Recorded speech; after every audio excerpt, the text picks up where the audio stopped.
अग्नि समाधि। कहानी। मुंशी प्रेमचंद।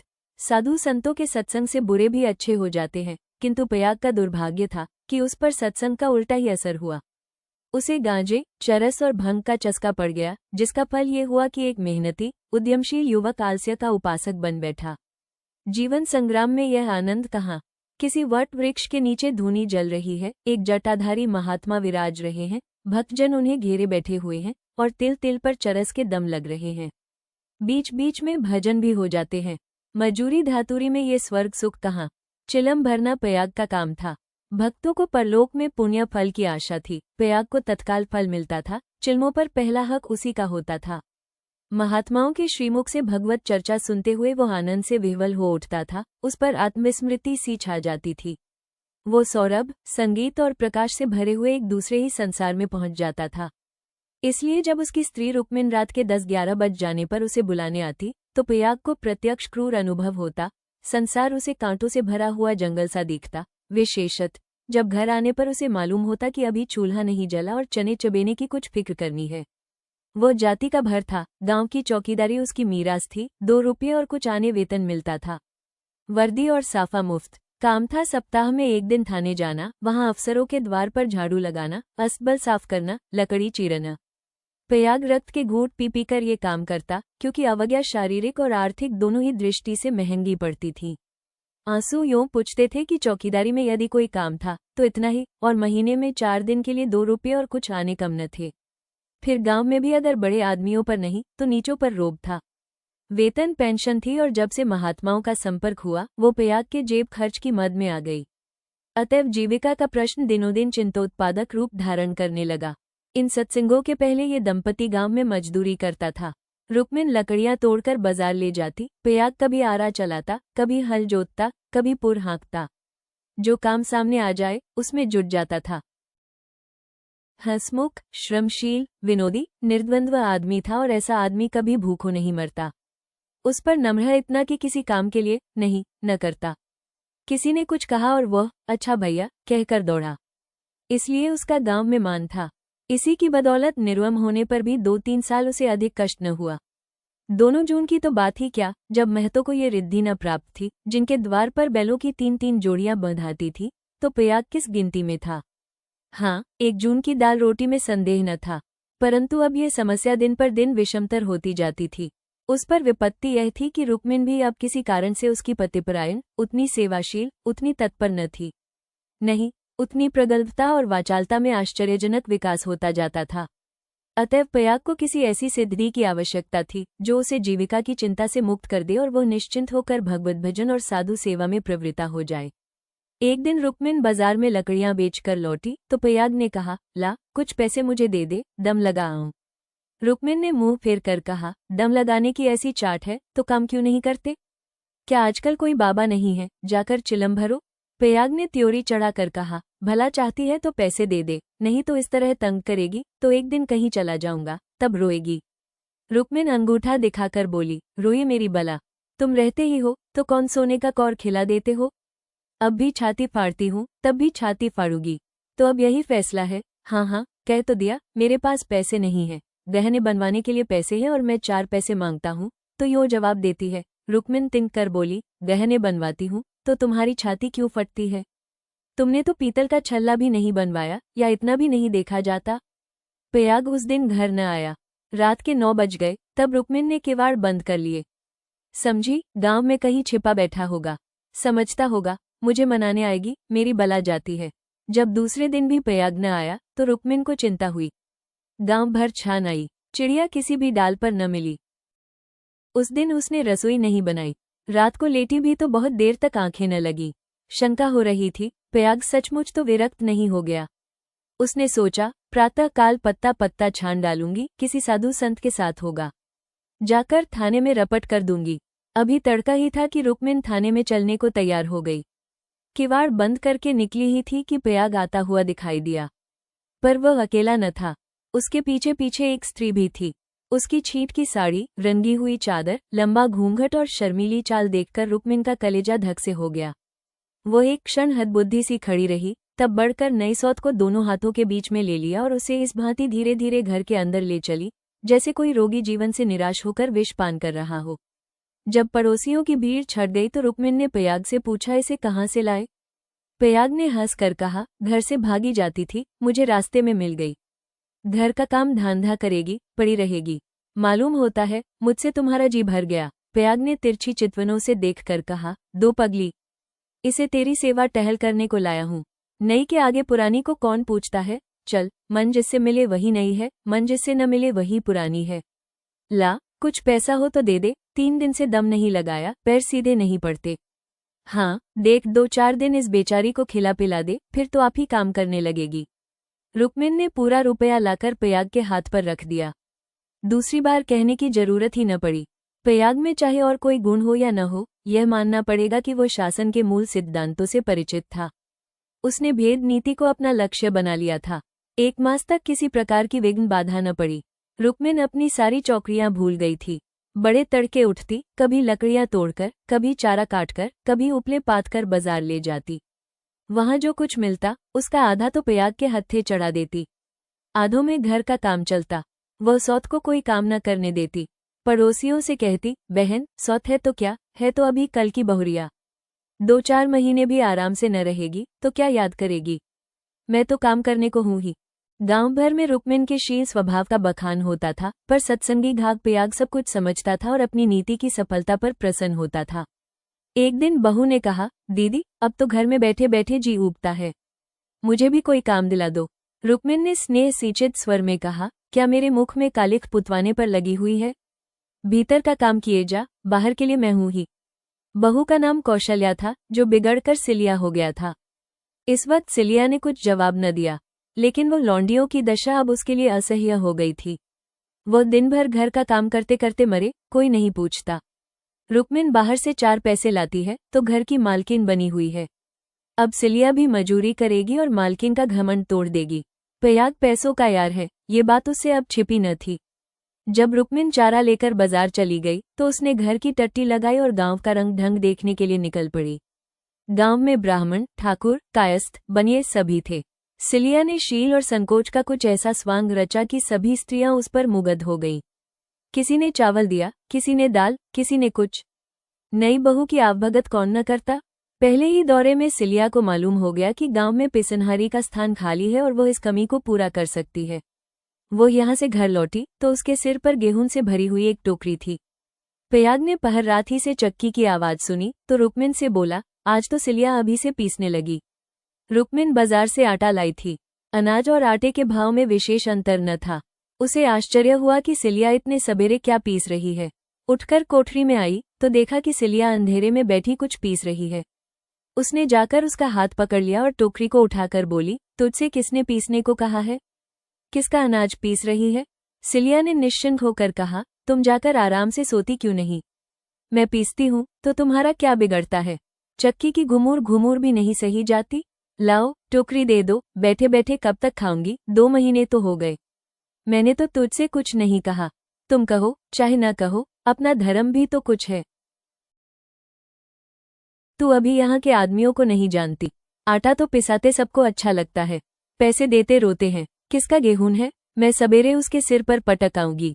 सिलिया ने रुक्मिन के हाथ से टोकरी छीन ली और बोली, पैसे क्यों न देंगे? कुछ बेगाड़ करती हूँ, तू न मानेगी, तुम्हारी लौड़ी बनकर न रहूंगी। ये तकरार सुनकर पयाग भी आ पहुंचा और रुक्मिन से बोला, काम करती है तो करने क्यों नहीं देती? अब क्या जन्म भर बहुरिया ही बनी रहेगी?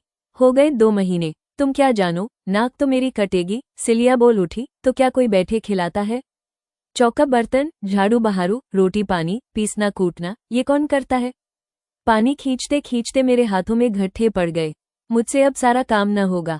पयाग ने कहा, तो तू ही बाजार जाया कर, घर का काम रहने दे, रुक्मिन कर लेगी। रुक्मिन ने आपत्ति की, ऐसी बात मुंह से निकालते लाज नहीं आती? 3 दिन की बहुरिया बाजार में घूमेगी तो संसार क्या कहेगा? सिलिया ने आग्रह करके कहा, संसार क्या कहेगा, क्या कोई ऐब करने जाती हूँ? सिलिया की डिग्री हो गई। आधिपत्य रुक्मिन के हाथ से निकल गया। सिलिया की अमलदारी हो गई। जवान औरत थी, गेहूं पीसकर उठी तो औरों के साथ घास छीलने चली गई और इतनी घास छीली कि सब दंग रह गईं। गट्ठा उठाए न उठता था। जिन पुरुषों को घास छीलने का बड़ा अभ्यास था, उनसे भी उसने बाजी मार ली। ये गट्ठा 12 आने का बिका। सिलिया ने आटा, चावल, दाल, तेल, नमक, तरकारी, मसाला सब कुछ लिया और 4 आने बचा भी लिए। रुक्मिन ने समझ रखा था कि सिलिया बाजार से 2-4 आने पैसे लेकर लौटेगी तो उसे डांटूंगी और दूसरे दिन से फिर बाजार जाने लगूंगी, फिर मेरा राज्य हो जाएगा। पर यह सामान देखे तो आंखें खुल गईं। प्याग खाने बैठा तो मसालेदार तरकारी का बखान करने लगा। महीनों से ऐसी स्वादिष्ट वस्तु मयस्सर न हुई थी। बहुत प्रसन्न हुआ। भोजन करके वो बाहर जाने लगा तो सिलिया बरोठे में खड़ी मिल गई। बोला, आज कितने पैसे मिले? 12 आने मिले थे। सब खर्च कर डाले? कुछ बचे हो तो मुझे दे दे। सिलिया ने बचे हुए 4 आने पैसे दे दिए। प्याग पैसे खनखनाता हुआ बोला, तूने तो आज मालामाल कर दिया। रुक्मिन तो 2-4 पैसों ही में टाल देती थी। मुझे गाड़ कर रखना थोड़े ही है। पैसा खाने पीने के लिए है कि गाड़ने के लिए? अब तू ही बाजार जाया कर, रुक्मिन घर का काम करेगी। रुक्मिन और सिलिया में संग्राम छिड़ गया। सिलिया प्याग पर अपना आधिपत्य जमाए रखने के लिए जान तोड़कर परिश्रम करती। पहर रात ही से उसकी चक्की की आवाज कानों में आने लगती। दिन निकलते ही घास लाने चली जाती और जरा देर सुस्ता कर बाजार की राह लेती। वहां से लौटकर भी वो बेकार न बैठती, कभी सन काटती, कभी लकड़ियां तोड़ती। रुक्मिन उसके प्रबंध में बराबर ऐब निकालती और जब अवसर मिलता तो गोबर बटोर कर उपले पाथती और गांव में बेचती। प्याग के दोनों हाथों में लड्डू थे। स्त्रियां उसे अधिक से अधिक पैसे देने और स्नेह का अधिकांश देकर अपने अधिकार में लाने का प्रयत्न करती रहती, पर सिलिया ने कुछ ऐसी दृढ़ता से आसन जमा लिया था कि किसी तरह हिलाई न हिलती थी। यहाँ तक कि एक दिन दोनों प्रतियोगियों में खुल्लमखुल्ला ठन गई। एक दिन सिलिया घास लेकर लौटी तो पसीने से तर थी। फागुन का महीना था, धूप तेज थी। उसने सोचा, नहाकर तब बाजार जाऊंगी। घास द्वार पर ही रखकर वो तालाब में नहाने चली गई। रुक्मिन ने थोड़ी सी घास निकालकर पड़ोसिन के घर में छिपा दी और गट्ठे को ढीला करके बराबर कर दिया। सिलिया नहाकर लौटी तो घास कम मालूम हुई। रुक्मिन से पूछा। उसने कहा, मैं नहीं जानती। सिलिया ने गालियां देनी शुरू की। जिसने मेरी घास छुई हो, उसकी देह में कीड़े पड़े, उसके बाप और भाई मर जाएं, उसकी आंखें फूट जाएं। रुक्मिन कुछ देर तक तो जबत किए बैठी रही, आखिर खून में उबाल आ ही गया। झल्ला कर उठी और सिलिया के 2-3 तमाचे लगा दिए। सिलिया छाती पीट पीट कर रोने लगी। सारा मुहल्ला जमा हो गया। सिलिया की सुबुद्धि और कार्यशीलता सभी की आंखों में खटकती थी। वो सबसे अधिक घास क्यों छीलती है? सबसे ज्यादा लकड़ियां क्यों लाती है? इतने सवेरे क्यों उठती है? इतने पैसे क्यों लाती है? इन कारणों ने उसे पड़ोसियों की सहानुभूति से वंचित कर दिया था। सब उसी को बुरा भला कहने लगी। मुट्ठी भर घास के लिए इतना ऊधम मचा डाला। इतनी घास तो आदमी झाड़कर फेंक देता है। घास न हुई सो न हुआ। तुझे तो सोचना चाहिए था कि अगर किसी ने ले ही लिया तो है तो गांव घर ही का, बाहर का कोई चोर तो आया नहीं। तूने इतनी गालियां दी तो किसको दी? पड़ोसियों ही को तो। सहयोग से उस दिन प्याग थाने गया हुआ था। शाम को थका मादा लौटा तो सिलिया से बोला, ला कुछ पैसे दे दे तो दम लगा आऊं, थक कर चूर हो गया हूं। सिलिया उसे देखते ही हाय हाय करके रोने लगी। प्याग ने घबराकर पूछा, क्या हुआ? क्यों रोती है? कहीं गमी तो नहीं हो गई? नहर से कोई आदमी तो नहीं आया? अब इस घर में मेरा रहना न होगा, अपने घर जाऊंगी। अरे कुछ मुंह से तो बोल, हुआ क्या? गांव में किसी ने गाली दी है? किसने गाली दी है? घर फूंक दूं, उसका चालान करवा दूं। सिलिया ने रो रो कर सारी कथा कह सुनाई। प्याग पर आज थाने में खूब मार पड़ी थी, झल्लाया हुआ था। वो कथा सुनी तो देह में आग लग गई। रुक्मिन पानी भरने गई थी। वो अभी घड़ा भी न रखने पाई थी कि प्याग उस पर टूट पड़ा और मारते मारते बेदम कर दिया। वो मार का जवाब गालियों से देती थी और प्याग हर एक गाली पर और झल्ला झल्ला कर मारता था। यहाँ तक कि रुक्मिन के घुटने फूट गए, चूड़ियां टूट गईं। सिलिया बीच बीच में कहती जाती थी, वाह रे तेरा दीदा, वाह रे तेरी जबान, ऐसी तो औरत ही नहीं देखी। औरत काहे को, डाइन है, जरा भी मुंह में लगाम नहीं। किंतु रुक्मिन उसकी बातों को मानो सुनती ही न थी। उसकी सारी शक्ति प्याग को कोसने में लगी हुई थी। प्याग मारते मारते थक गया, पर रुक्मिन की जबान न थकी। बस यही रट लगी हुई थी, तू मर जा, तेरी मिट्टी निकले, तुझे भवानी खाया, तुझे मिर्गी आए। प्याग रह रह कर क्रोध से तिलमिला उठता और आकर 2-4 लाते जमा देता। पर रुक्मिन को अब शायद चोट ही न लगती थी। वो जगह से हिलती भी न थी। सिर के बाल खोले जमीन पर बैठी इन्हीं मंत्रों का पाठ कर रही थी। उसके स्वर में अब क्रोध न था, केवल एक उन्मादमय प्रवाह था। उसकी समस्त आत्मा हिंसा कामना की अग्नि से प्रज्वलित हो रही थी। अंधेरा हुआ तो रुक्मिन उठकर एक ओर निकल गई, जैसे आंखों से आंसू की धार निकल जाती है। सिलिया भोजन बना रही थी। उसने उसे जाते देखा भी, पर कुछ पूछा नहीं। द्वार पर पयाग बैठा चिलम पी रहा था। उसने भी कुछ न कहा। जब फसल पकने लगती थी तो 1.5-2 महीने तक पयाग को हार की देखभाल करनी पड़ती थी। उसे किसानों से दोनों फसलों पर हल पीछे कुछ अनाज बंधा हुआ था।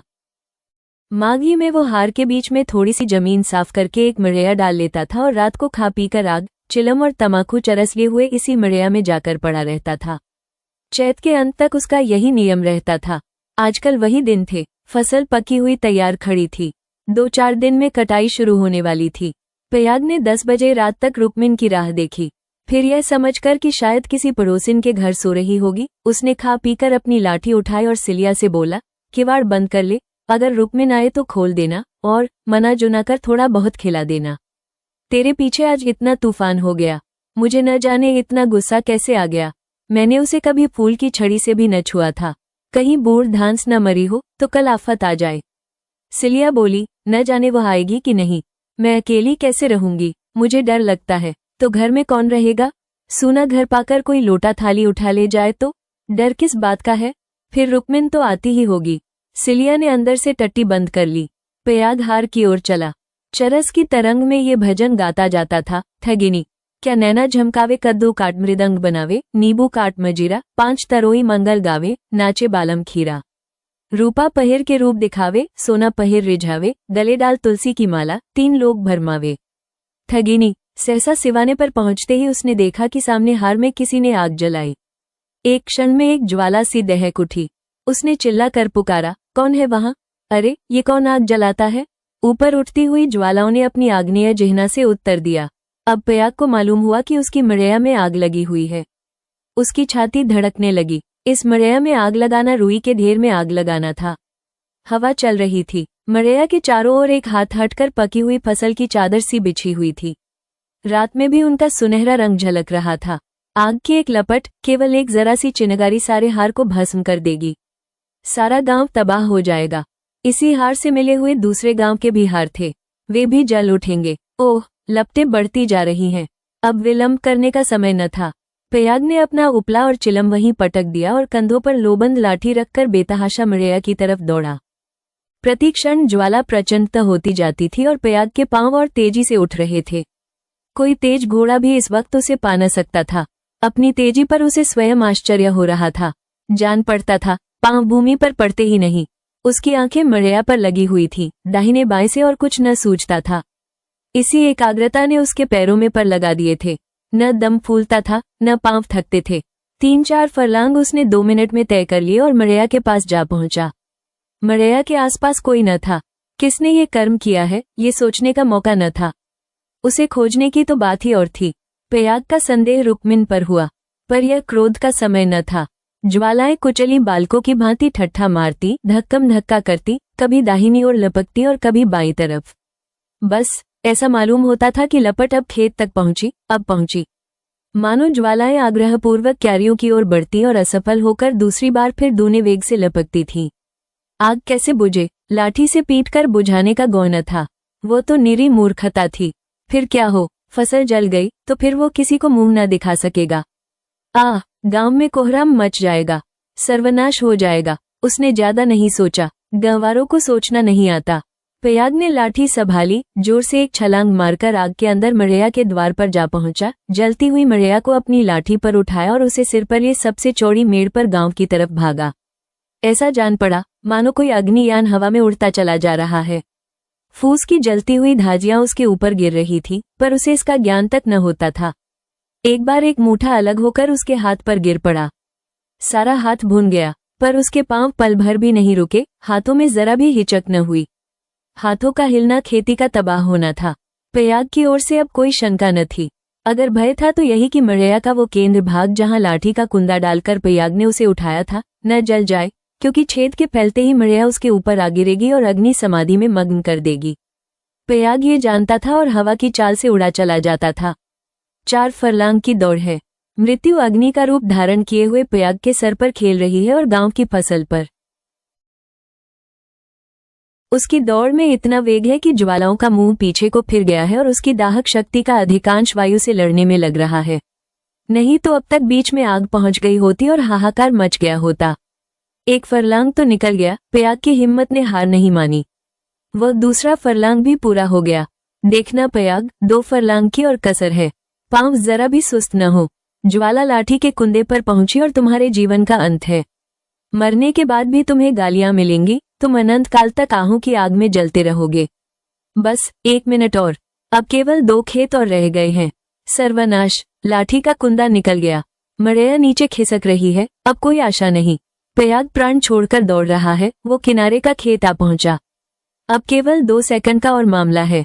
विजय का द्वार सामने 20 हाथ पर खड़ा स्वागत कर रहा है। उधर स्वर्ग है, इधर नरक। मगर वो मड़ैया खिसकती हुई पयाग के सिर पर आ पहुंची। वो अब भी उसे फेंककर अपनी जान बचा सकता है, पर उसे प्राणों का मोह नहीं। वो उस जलती हुई आग को सिर पर लिए भागा जा रहा है। वहां उसके पांव लड़खड़ाए। अब ये क्रूर अग्नि लीला नहीं देखी जाती। एकाएक एक स्त्री सामने के वृक्ष के नीचे से दौड़ती हुई पयाग के पास पहुंची। ये रुक्मिन थी। उसने तुरंत पयाग के सामने आकर गर्दन झुकाई और जलती हुई मड़ैया के नीचे पहुंचकर उसे दोनों हाथों पर ले लिया। उसी दम पयाग मूर्छित होकर गिर पड़ा। उसका सारा मुंह झुलस गया था। रुक्मिन उसके अलाव को लिए 1 सेकंड में खेत के दौरे पर आ पहुंची, मगर इतनी दूर में उसके हाथ जल गए, मुंह जल गया और कपड़ों में आग लग गई।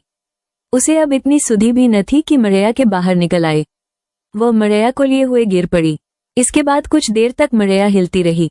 रुक्मिन हाथ पांव फेंकती रही, फिर अग्नि ने उसे निगल लिया। रुक्मिन ने अग्नि समाधि ले ली। कुछ देर के बाद पयाग को होश आया।